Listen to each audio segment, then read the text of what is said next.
And what is up again? Welcome back to the Contingent on You Listening podcast. My name is StevePloetz, here with my co-host Isaiah Hernandez. How's it going? How are you? Everything good? I am good. How about you, my friend? I'm also doing well. Business is good? Business is good. Perfect. On the Contingent on You Listening podcast, we're talking all things real estate as it relates to agents, as it relates to consumers. Today, one of my favorite topics of all, because in a listing presentation, typically what I find is it boils down to three questions. And in the order of most important, they are, what's my house worth? Okay. What do you charge? Okay. And what do you do? Gotcha. Basically. Today we kind of address the what do you do piece of it, which for me and my team, one of the biggest pieces that we sell is the idea of staging, that we pay for the staging, that we're going to get the stager in there, and our stager is the best damn stager in the whole wide world, and she's going to come in and she's going to make your home look beautiful for a variety of different types of buyers, that we're not pigeonholing ourselves to one specific buyer. And certainly we'll get into it more, but I find that it's something that still, I would say, most sellers don't really think as much about. They think about where's my house going to be put, and where can I see it online. For sure. But I think that the whole idea of all that other marketing as it relates to photography, videography, etc., is to get them to see the house. Yeah. Despite what Dina Brannon says about homes being purchased sight unseen, the vast majority of them are being bought in person, even through COVID. That's what my team experienced, not to take the micro. Well, and I don't mean to interrupt there, but I bought my house unseen. Never saw it. Never saw it. Look at that. Swear to you. I stand corrected. We put an offer in without it being okay, but you did see it. We saw pictures online, if that makes sense. Well, yeah. But you didn't go through the whole transaction without seeing it. Oh, no, yeah. We did see it. And you saw it within the contingency period, yes, within a period where you could still back out of the transaction. Yes, yeah.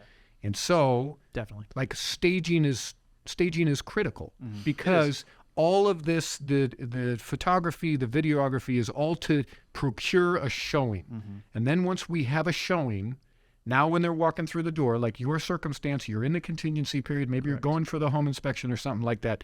Now you got to see if you actually love it. For sure. Because pictures don't tell the truth. They don't always do it justice. And sometimes the pictures are better. Yes. Sometimes the pictures are worse than how it is in real life. Definitely. But it's never the same. And so that's the side of staging. So before I just go on and on and on here about knowing nothing about something that we have an expert in the room, we have Lisa Gulliver with Showhomes here today. Very excited to have her. And Lisa, Isaiah's got a little bio that he's going to read here. Just interrupt him if it's all wrong. All right? Yes, please do. I am very excited about our guest. Obviously, Steve is a expert on this, and of course, we got Lisa here. And so, being able to bring this conversation to all of our viewers and listeners is awesome. But most importantly, I'm excited too because she is a fellow Lobo, University of New Mexico graduate. Everyone's a Lobo, so that's the symbol. Yeah. So again, always a pleasure to interview a fellow Lobo. And so here is a little bit about Lisa. So Lisa has over 12 years of design and staging experience, providing luxury staging and interior design services to clients in the San Diego North Coast area. In fact, one of her clients is to my left. That's right. Lisa currently is owner and president of the award-winning Showhomes San Diego North Coast, and her company has staged and helped sell hundreds of luxury homes in the region. Prior to owning Showhomes, Lisa spent over 15 years in technical sales, major account management, and sales management in the computer mass storage industry. Showhomes is the nation's largest provider of home staging services and has helped sell over 8.6 billion, that's a billion, not million, residential real estate since its inception in 1986. Lisa, thank you so much for being here. How about that intro? Well, thank you. That was wonderful. Yeah. And I get to talk about my favorite subject with my favorite person, my favorite realtor. You're so sweet. You're so sweet. Well, so I'm excited to kind of learn a little bit of the background. Of course, you and I do a fair amount of business together, and I see on the business side how kind of you guys work, your team works.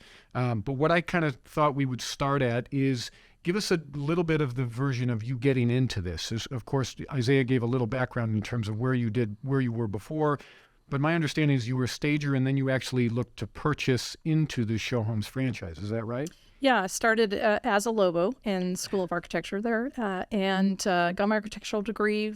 Quickly found out I couldn't sit still at a drafting table all day. So got out and loved to be with people. After years and years of my husband and I working in corporate sales and traveling all over the world, we decided to do something closer to home and decided to do a design company, staging and interior design.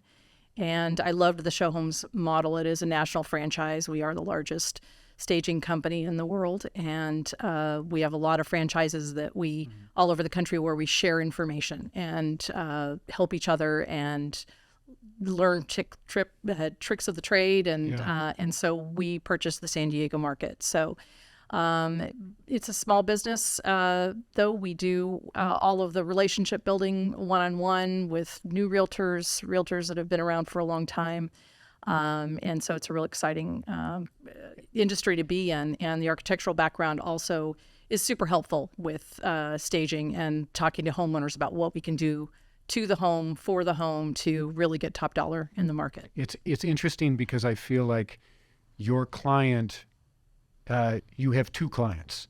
You have the homeowner whose home you're actually staging, whether they're living there or they're not living there. And I'm sure you get a lot of people with a lot of opinions about that. But then you also, your client is the realtor, is the person that is saying, no, this is what you should do, Mr. Buyer, Mr. Seller, we need to get you in front of Lisa so she can do a walkthrough with you. I'm sure that balancing act brings its own challenges. What would you say? What would you say are some of the hardest pieces to that in navigating both of those relationships simultaneously? Well, the great thing about this career is that we work with agents who do repeat business. So I'd say 90% of what we do is with agents we work with in the past. We're always excited about new realtors and working with them as well because we know they're going to have a long career and we can work with them over and over again. So it's really a teamwork effort where you get to know the realtor and you get to know how to work best with them, how to make them look good for their clients. Yes. And yeah, it's all over the map. The client may have very strong opinions. They may be very attached emotionally to their home. And it's really, really hard. Absolutely, which makes sense too. Yeah, that somebody tells you, hey, I've spent the weekend putting in this baseboard, and then you get to tell them, yeah, but the baseboard's really got to go, or that this furniture or this wall or this room is all sentimental. I'm sure that navigating that is... It is, and it's really important that the realtor and the stager explain to the client that this is a product now. We're trying to get you the most money for your product, so don't take anything personally, because we're trying to sell to the masses. We're not selling to you and your particular taste. And those things that you've put in your home are lovely and you love them and you're going to take them to your new home and you're going to love them there.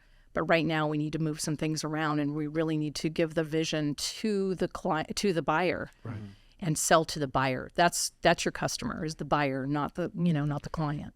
Is there tips of things that maybe viewers could take away from this on easiest ways to sell to the masses? Like when you talk about the masses, of course, great question. Not trying to pick one demographic like, hey, this is going to be a family, like, so we're just going to make this a kid's room or those different types of things. What are some of the things that you do in rooms specifically, or what are some basics? Give us some foundation in staging that I would need in my own home if I'm getting it ready to sell.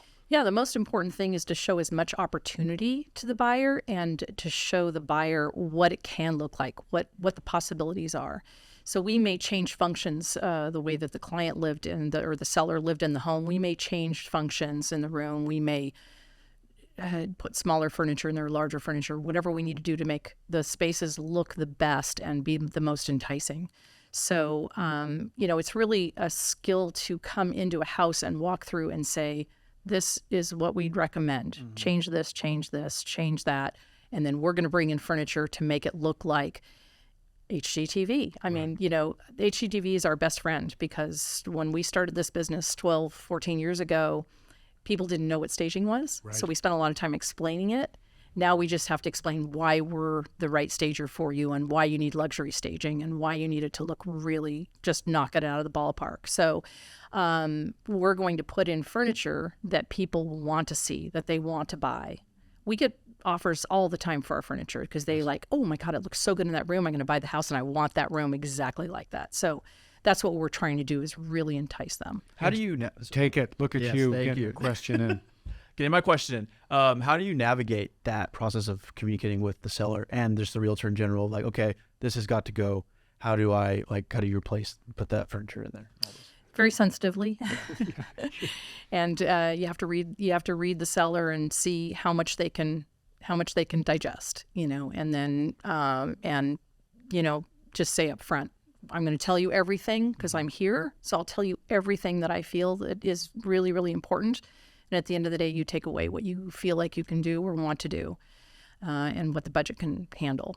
I like to use the analogy of, if you go to shopping for a car and you look at the showroom, right? They don't have the worst car on the lot in that showroom, right? They have the best car on the lot. And they want you to go in and sit in that car, and they want you to feel the Corinthian leather and look at all the upgrades and listen to the Bose speakers and that sort of thing. So that's what we want for the buyer. We want the buyer to walk into that room and sit on the beautiful couch and look at the beautiful room and just get that emotional connection and really, really feel like this is my home, and it doesn't matter what the price is, and it doesn't matter what's wrong with the house. I'm gonna get this house And get that buy-in. No, it's so critical. I can promise you nobody in this room knows what Corinthian leather is. because we're so old. Huh, Steve? No, I don't know what it is either. Oh, it was the old commercial about the very expensive leather in the car. So All right. See? We'll know. Making some notes. Do you know so? He does. Look at that. I'm dating myself. Well, and I love the idea of the emotional attachment to a property, and mainly the emotional attachment to a product. I liked how you said it like that.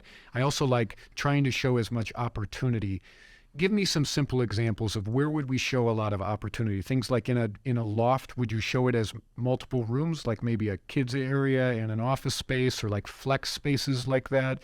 Or is that kind of what you mean? Yeah, it's super popular right now to try to work in the kids' homework area and his office and the hers office, because both parents are working from home in a lot of cases. So we have to look at the layout and say, these homes are much more multifunction than they used to be. People don't go to work anymore. So how do we make that home feel really comfortable, even though it's only 1,500 square feet? How do we make that comfortable for a family of 4 or 5? And I'm sure your staging has had to adjust with the times, exactly as you're talking about with COVID, that now the spaces need to look different. Hey, we need to have private spaces for mom and dad, those different types of things.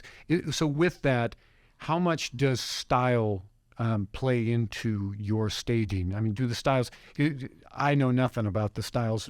Do they change on a furniture side? Does artwork absolutely. change? Does anything like that? Yeah, turn over my furniture frequently because of that. Because Interesting. you want it to always look fresh and exciting, and the new styles. And we have such a large, we have 20,000 square feet warehouse full of, hand-picked furniture. And so we have a variety of things to choose from. Even the more traditional homes have to look as contemporary as possible. But you can't put something super crazy modern into a traditional home in Rancho Santa Fe. Yeah, you got to find the It has to balance. blend, right? It has to balance. And so that's a skill right there, is how do we make all of this really feel updated, but not like you're walking into a different planet, because it doesn't match. So talk to me on trends here a little bit. Everybody who wants to ask me as an agent, hey, where's the market going in 2023? What's going to happen with interest rates? And my skills, my future viewing skills are not great. Where do you see the trends in homes going in the years to come? Like coloring, because it feels like, and I'm going to make some guesses here, last year or the last few years, it's kind of been the whites and the grays. People have kind of gotten away from the granite countertops and now going with the quartz, because just very clean looks. Yeah. I mean, do you see more of that?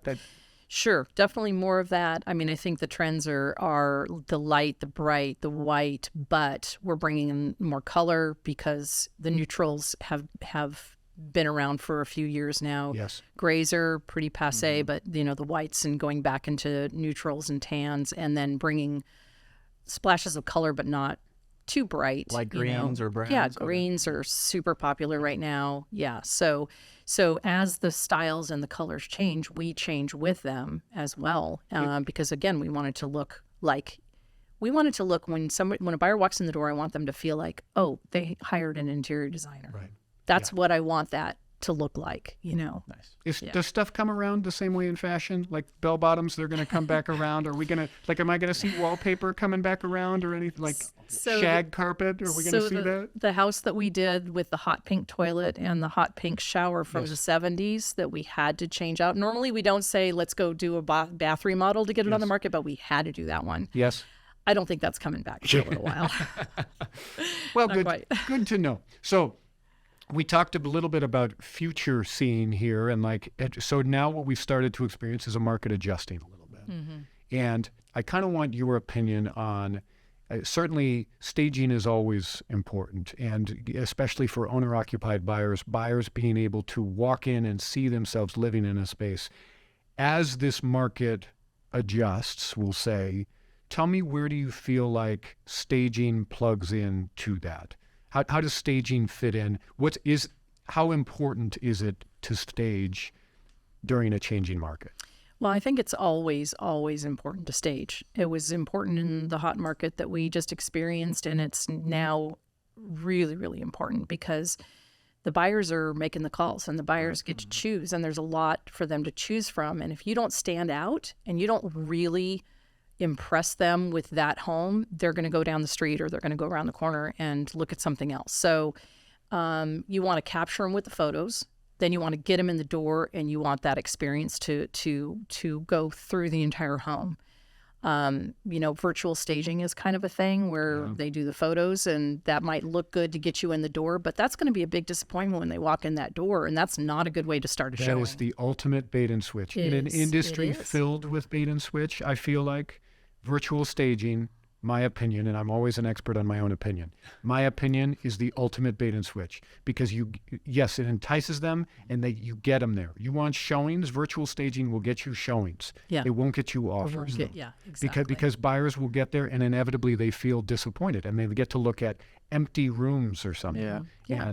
And really it's just always more than about the room count and the yard size. It's always about that emotional connection. And if you don't stage, you're walking around a home that's cold in the winter and hot in the summer and looks sad and lonely.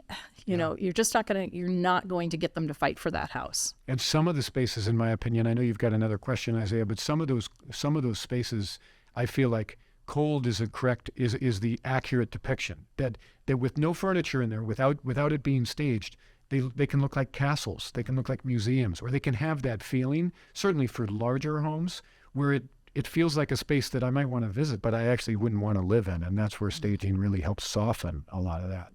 Yeah. So my question was going to be, for you, I wanted to ask, as a new agent and someone who's especially starting out in this market, getting a listing right now, what advice do you have for them when it comes to staging their client's home, and then also for finding a stager like yourself? Well, I would definitely recommend that you interview a couple of them. It's really more than just hiring somebody to come bring furniture in, because you're going to be working with them for a long time. You're going to be a very successful realtor. You're going to sell a lot of homes. It's really important that it's a relationship that you can count on. Some are here today, gone tomorrow. You want somebody who's going to be around for a while. I mean, Steve and I have been working together so long. We know each other's thoughts, and I know exactly what he wants from me. How many years now? 8, 10? In that probably around 8 or 9, I would say. Yeah.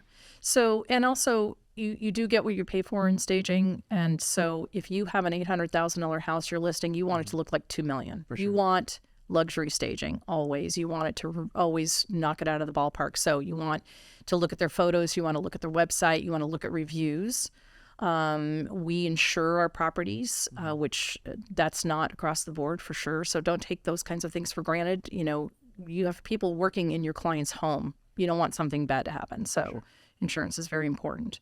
Yeah, and just talk to your fellow realtors too to get some names. I love it, and I love one of the things that you said, which is you don't want a stager that just brings in furniture. And I feel like what you do and what Showhomes offers is very unique in that you guys do far more than just bringing in furniture.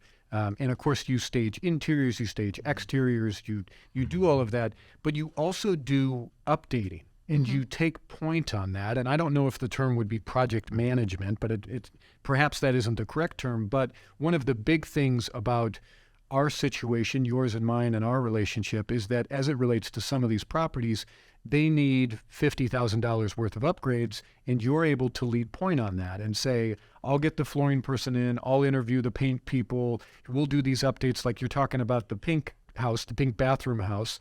That was a house that we did over $125,000 worth of remodeling in, where you take point on that. And I guess my question is why? Why would you want to subject yourself to such pain? But it definitely is something that you guys offer. Tell me how you guys got into that. Why do you do it? What's the overall circumstance there? I think it's probably my architectural background. I go into a house and I just see these things, and I just feel like bringing in furniture sometimes is not enough, especially because sometimes the home's dated. So sometimes you have a dated bathroom. So what are you going to do? You're just going to leave it and put a couple accessories on the counter? Right. You know, you can get so much bang for your buck from a beautiful mirror and a beautiful light fixture and new hardware on the cabinet, or painting the cabinet, or putting new flooring in where there's carpet in a bathroom because people don't like carpet in the bathroom, those kinds of things. You want to take off the table anything that's going to keep them from wanting to buy that home. Any If they objection. feel like they're going to have to put $40,000 into that bathroom, you know, they're not going to buy it, right? But if you can make it feel like, hey, I can totally live with that. You know, it's got an older counter, but I love everything else, you know. So and, you know, I just really enjoy the process. I enjoy the process of walking into a home, and 3 weeks later, it's like this magnificent masterpiece. You know, it's just really, really fun to see the transition. And I do think that it helps the seller see it more as a product. And I don't mean product in a negative way, but they see it less as their home. Perhaps while we're trying to get the buyer emotionally attached to the property, I feel like in some ways we're trying to get the seller detached emotionally to that hey, this isn't your home anymore. Like, you're not raising your kids in this house anymore. We're trying to get you $1 bazillion. And we need to do whatever is necessary in order to get ourselves there. And I do think that that's one of the benefits, is when people step out of the space and then they step back in 2-3 weeks later, and it's staged with different furniture, and the coloring is different, and it has new carpet, and it becomes a little bit of like, hey, I recognize this place, but it's not mine. Yeah. And, Well said. And so that is one of the beautiful things about it. So I want to wrap up here, but I do have one final topic that I want us to talk about that I had never heard of, and still to this day have never heard of, other than you guys, which is you have this program, which is a home manager program, where basically you have employees live in the properties. I don't even want to try to explain it. You explain it. Tell us about the home manager program. Well, if you can imagine a buyer walking into a beautifully staged home, you know, that's what we do. But in addition to that, we offer another program where it's not only beautifully staged, the closets are also beautifully staged, the pantry's staged. When the buyer comes in, the lights are on, the music is on, it is dialed in, it's at the right temperature. It is like the best showing you can imagine, because we have people that are living on property that are taking care of the house, preparing it for any showing, any time of the day. And they live lightly. They're very, very neat, clean people. They've already dusted. The realtor doesn't have to show up an hour early to turn the air conditioning on or the heat on, and to dust the counters, and to, you know, check and see if the house has had a leak overnight or something like that. You know, we do all of that for them. We catch any problems with the gardener not showing up, or the pool turning green, or anything like that. So these people live in the property. The biggest advantage to the owner is not only is their property safe and better cared for and beautiful even when they're away, but they save a ton of money on the staging, because the home manager is paying us to live there. That offsets their costs on the staging. So it's like this amazing, people are living in their home making it look even better and saving them a ton of money. How often do you get to do that? Oh, we do it all the time. I mean, we have home managers that move from house to house. Every time the house sells, they move on to the next one. So, yeah. And it squashes the objection, I feel like, the objection being that sometimes if a buyer walks into a home that is vacant, they feel like, ooh, maybe there's blood in the water. Maybe there's an opportunity for me to be aggressive here because they own two houses probably. They're at least paying rent somewhere else. They probably need to carry the mortgage and the utilities and the HOA and the property taxes. Maybe I can come in $100,000 under the asking price. That happens. Yeah, and so if somebody's living in the property, nobody's asking about who's living at the property. Right. Even if the expectation is it's a tenant or something, there's still then I think it kicks off that there isn't this desperation from the seller when it comes to negotiations. It also just makes the home feel more desirable because somebody is living in it. Absolutely. They get to live in it. I want to live in it. I want what they want. If somebody wanted to, if they wanted to look you up, if they wanted to find your information, you have a website, right?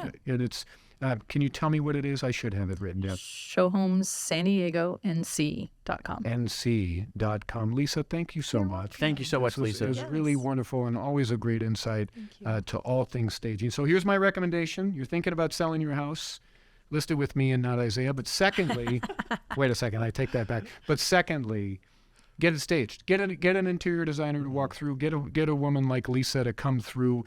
Even on occupied properties, they're always there to help and just can give you some great ideas on ways to make spaces look big. I loved what you had to say, Lisa, about showing as much opportunity as possible. So, with that, thank you for joining us yet again on the Contingent on Your Listening podcast. We hope to see you next time where we'll have some other riveting conversation that you can join in. See you soon. See you later.